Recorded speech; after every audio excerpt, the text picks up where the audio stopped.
गलती से यही कोई अल्पसंख्यक समाज का नाम होता तो उसके पूरे गांव को, पूरे रिश्तेदार को मटिया मेट कर दिए होते। लेकिन आज मैं यही कहना चाहता हूं कि ये सरकार मात्र और मात्र समाज देख के काम करती है। आज हिंदू समाज ये नहीं है, क्या ये हिंदू समाज से अलग हो गया है? लेकिन इन लोगों ने यही काम हर जगह किया है कि दिखावा है, हिंदू समाज का वोट लेना है और उन्हें हिंदू को एक बड़े संप्रदायी लोगों के साथ मिलके, एक मनुवादी लोग विचारधारा के साथ मिलके उन लोगों को काटा मारा जा रहा है। कुछ पार्टियों का दलित समाज का अगर कोई अपराधी होता तो इनका बुलडोजर सीधा घर पे गिरता, हाँ, और उसको फाइनेंशियल कमजोर करने की कोशिश किया। अपराधी कोई जात नहीं होती है, मैं ये भी आपके माध्यम से कहना चाहूँगा। लेकिन एक चीज़ मैं ये कहता हूँ, श्योर करता हूँ कि भारतीय जनता पार्टी के सरकार में ये जात देख के इनका बुलडोजर चलता है, जात देख के इनको न्याय देते हैं। अगर यही उनके अगर लोग होते तो अब तक न्याय, उनको फाइनेंशियल सहयोग भी मिल गया होता। आप बताइए, इतना बड़ा घटना हो गया, 3 बच्चे अनाथ हो गए, माँ अनाथ हो गई, बीवी अनाथ हो गई, लेकिन 2 बिस्वा ज़मीन दिया गया, वो भी उनके वर्चस्व में, उनके घर के नज़दीक में दिया गया कि ताकि अपराधी के बगल दिया गया ताकि वो आए और फिर मार के, डरा के, धमका कर कब्जा कर ले। हाँ, क्या कहें? देख सकते हैं यहीं पे क्या कहते हैं, मृतक देवी शंकर की यहीं पे कहते हैं हत्या हुई थी, जिंदा जलाया गया था। जिस प्रकार से देख सकते हैं हमारे साथ ये युवा सांसद पुष्पेंद्र सरोज जी हैं, जो कि आज समाजवादी पार्टी के द्वारा पीड़ित परिवार से मिलने के लिए इनको भेजा गया है प्रतिनिधिमंडल के रूप में। और कल समाजवादी पार्टी के जो राष्ट्रीय महासचिव हैं इंद्रजीत सरोज जी, वो भी क्या कहते हैं आएंगे। क्या कहेंगे राहुल? देखिए, क्या कहते हैं, ये हमेशा सरकार जो है, भारतीय जनता पार्टी की सरकार हमेशा दलितों के ऊपर, पिछड़ों के ऊपर, माइनॉरिटियों के ऊपर लगातार ये लोग शोषण करने का काम करते हैं। हाँ, आप देखिए इनका बुलडोजर भी, अभी आपने कई बार सवाल किया कि इनका बुलडोजर क्या कहते हैं मड़ई चढ़ती है, कुरेब चढ़ती है। लेकिन इनका बुलडोजर मड़ई कुरेब नहीं चलती है, इनका बुलडोजर जात देख कर चलाती है। अगर यही कोई दूसरा जात होता, पिछड़ी जात का अपराधी होता, दलित समाज का क्या कहते हैं अपराधी होता, या कोई क्या कहते हैं दलित समाज का अगर कोई अपराधी होता तो इनका बुलडोजर सीधा घर पे गिरता, हाँ, और उसको फाइनेंशियल कमजोर करने की कोशिश किया। अपराधी कोई जात नहीं होती है, मैं ये भी आपके माध्यम से कहना चाहूँगा।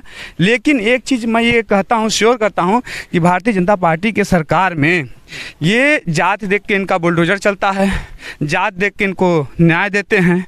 अगर यही उनके अगर लोग होते तो अब तक न्याय, उनको फाइनेंशियल सहयोग भी मिल गया होता। आप बताइए, इतना बड़ा घटना हो गया, 3 बच्चे अनाथ हो गए, माँ अनाथ हो गई, बीवी अनाथ हो गई, लेकिन 2 बिस्वा ज़मीन दिया गया, वो भी उनके वर्चस्व में, उनके घर के नज़दीक में दिया गया कि ताकि अपराधी के बगल दिया गया ताकि वो आए और फिर मार के, डरा के, धमका कर कब्जा कर ले। हाँ, क्या कहेंगे सर? जी, यही हम भी कहना चाहते हैं कि जिस तरीके से ये बुलडोजर की सरकार हर जगह बुलडोजर दिखाती है, आज वही बुलडोजर चलने में असमर्थ है। आज वही बुलडोजर कहाँ है आप लोग? साहब सिर्फ लोग आरोप लगाते हैं, बुलडोजर परसों नरसों तो चला है। अरे भैया, घास घूपसे पे बुलडोजर चलता है और बिल्डिंग पे चलता है, उसमें इंसान के पास आके देख सकता है, सोशल मीडिया देख रही है, समाज देख रहा है। जिस तरीके से ये पार्टी अपने समाज के लोगों को, जैसे कि देखा जो मुख्यमंत्री के समाज के लोग हैं, इन लोगों को जिस तरीके से प्रोटेक्शन मिल रहा है, इससे ये साफ साफ जाहिर होता है कि अगर कोई पीड़ित समाज का व्यक्ति है, अगर उसका कोई समाजवादी पार्टी का है या कोई विपक्ष का है, अगर उसके कोई भी एक छोटी सी गलती हो जाती है, चाहे वो सोशल मीडिया पे ही दिखा दिया जाए, तो उसका घर गिरा दिया जाता है। यहाँ इतनी बड़ी घटना हो गई कि एक इंसान को जिंदा जला दिया गया। मतलब सोच नहीं सकते कि 75-76 साल हमारा देश आज़ाद हुआ, उसके बाद इतनी बड़ी घटना घट रही है। तो इस घटना की मैं घोर निंदा करता हूँ। हम चाहेंगे कि हमारे राष्ट्रीय अध्यक्ष जी, जब हमारी सरकार बनेगी, हम इसका पूरा का पूरा पुरजोर इसका विरोध करेंगे और इसका जो भी मुआवजा होगा, ये नहीं देते तो हम अपनी सरकार में इस परिवार को देंगे। लेकिन राष्ट्रीय अध्यक्ष जी, कल हमारा यहाँ पे प्रतिनिधि मंडल आएगा, हमारे बड़े बड़े नेता आएंगे और उस पर हमारी बातें रखें। मैं यही कहना चाहता हूँ, जो मड़ई या कूस गिराया गया है, ये एक दिखावा है। अगर गिराना है तो उनके घरों को गिराया जाए। क्या ये 4-6 7 अपराधी हैं, क्या इनके घर मकान नहीं थे? क्या यही एक वो मड़ई कुड़िया गिरा के दिखाया जाता है? परिवार है साहब, बहुत गरीब परिवार। यही तो मैं कहना चाहता हूँ कि एक गरीब परिवार इतना गरीब कि वो जिंदा किसी को चला देता है, इतनी उसके अंदर ताकत है, इतना गरीब परिवार है। तो मैं यही कहना चाहता हूँ, हमारे महासचिव भी हमारे साथ है, हम एक बात यही कहेंगे कि उनके भी घरों को गिराया जाए। तब वो नहीं तोड़ेंगे भैया, वो ऐसी जगहों पे नहीं बोलते, उनको बोलना होगा तो लेके आएंगे हमारे हिंदू समाज है हमारा, सारे लोग हमारे हैं, लेकिन जब हमारे विकास की बात आएगी, जब दलितों के अत्याचार की बात आएगी, तो वो सीधे सीधे अपने आप को सरेंडर कर लेंगे, अपने आप को हटा। अगर यही इनके समाज के गलती से यही कोई अल्पसंख्यक समाज का नाम होता तो उसके पूरे गांव को, पूरे रिश्तेदार को मटिया मेट कर दिए होते। लेकिन आज मैं यही कहना चाहता हूं कि ये सरकार मात्र और मात्र समाज देख के काम करती है।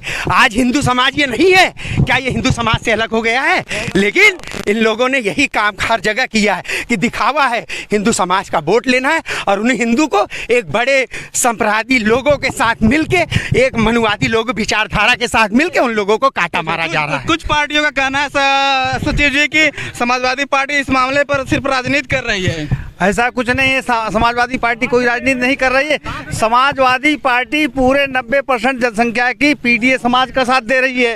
ये भी जिनकी हत्या हुई है, जिनको जला दिया गया है, वो पीडीए समाज के हैं। अगर यही पीडीए समाज का कोई व्यक्ति होता तो यहाँ के मुख्यमंत्री जी उस पर तुरंत बुलडोजर चलवा दिए होते, उनके रिश्तेदारों पे भी बुलडोजर चलवा दिए होते।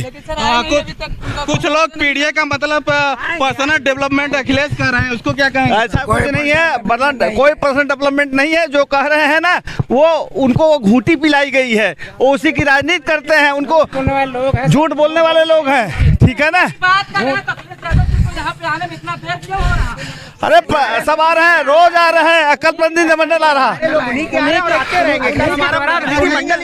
द्वारा भेजे गए लोग कल हमारा यहाँ प्रतिनिधिमंडल आ रहा है भैया, माननीय राष्ट्रीय अध्यक्ष अखिलेश यादव जी के कहने पर लोग यहाँ आए हैं, लेकिन उनके आदेश से कोई काम नहीं होता है। समाजवादी लोग लगे हैं यहाँ, कोई देखने को आपको नहीं मिला होगा। अगर आप लोग मीडिया वाले हैं, अगर आप लोग देख रहे हैं तो यहाँ हर समाज के समाजवादी नेता, चाहे वो छोटा हो चाहे बड़ा हो, हर दिन उनके लिए आ रहा है और उनके साथ में कंधा में खड़ा है उनके साथ। मर्डर हुए लगभग 5-6 दिन हो गए, कोई भी क्या कहते हैं 5-6 दिन में हर दिन समाजवादी लोग यहाँ आए हैं और उनके साथ खड़े होकर उनकी पूरी मदद किए हैं और आज भी मदद हुई है। कल न्याय नहीं मिला, ये तो भाई तानाशाही सरकार है। अमर रहे, अमर रहे, अमर रहे, अमर रहे। आज न्याय मिलेगा बाबा साहब का। जब एक आरोप यहाँ पे लग रहा है सर, कह रहे हैं कि जब अम्बेडकर जयंती आती है तब इस प्रकार के कांड। हाँ, जब बाबा साहब की जयंती मनाई जाती है, इनके दिलों पे सांप घूमने लगते हैं। इनके दिलों पे सांप इसलिए घूमने लगते हैं कि उन्होंने विकास की बात की, उन्होंने समाज की बात की, उन्होंने इंसाफ की बात की, उन्होंने हर जगह पूरे एक छोटे से छोटे तबके को उन्होंने एक लाइन में ले आके खड़ा कर दिया। वही उनको जलन है, यही उनकी भूलना है कि उस चीज को वो सह नहीं पाते और कोई न कोई घटना घटा के ये साबित करते रहते हैं कि बाबा साहब आपने संविधान तो दिया है, लेकिन आपका संविधान हम जमीन पे लागू होने नहीं देंगे। सर, जो आप बोल रहे हैं, अगर हम मोदी जी अगर चाह लेंगे तो जेल करा देंगे तो क्या करेंगे आप? अरे जेल जाने के लिए हम लोग तैयार है, पूरा समाजवादी परिवार तैयार है। इनके हम लोग जेल ही तो जाने के लिए बने हैं। क्या कहेंगे सर? मर्डर करने के बाद अगर जेल जिनके लिए नहीं भेजा जा, उसके बाद क्या होगा? जेल तो उनको भेजना ही है। हम लोग जेल जाने के लिए तैयार है। अगर पीडीए समाज को न्याय नहीं मिलेगा तो हम लोग जेल जाने के लिए। मोहित यादव छात्र सभा जिलाते हैं जमुना पार।